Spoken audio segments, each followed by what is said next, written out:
Here are the best and worst things about being a treasurer as a part of a uni society. And spoilers, it's not really what you think it is.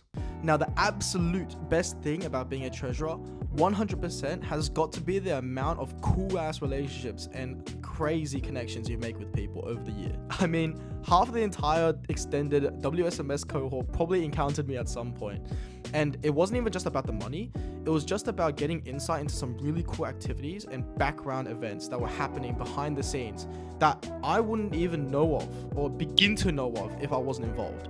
And through that, I became kind of like a pseudo contributor where I was just paying the money, but I got to see a whole lot of cool stuff that was being organized for the uni as a whole. I think overall, just having the knowledge of some events and some activities that's going around makes you unintentionally and like by proxy affiliated with that event. When we pushed out the quarter zips for our cohort, which are crazy by the way, shout out to design, we did not have any models to shoot for them.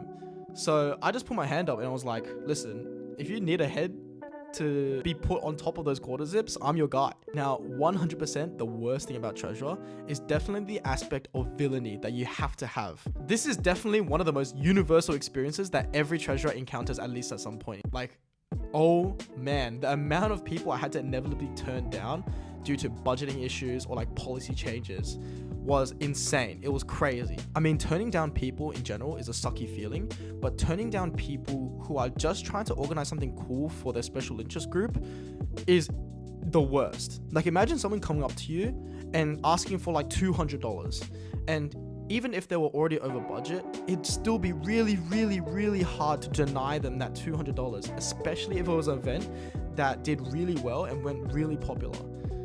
You can see how quickly that you might feel like shit, you know? But I mean, at some point, the job forces you to get used to it. And at the end of the day, I think that's what separates a good treasurer from a bad treasurer, is the ability to detach yourself a little bit emotionally from the people that you're reimbursing for the sake of finance and for the sake of keeping the budget integrity. So if you were thinking of being part of an exec team or a subcommittee team, please do. It's something I highly recommend, and I really enjoyed throughout the time of my uni. So I'll definitely be doing that for the future as well.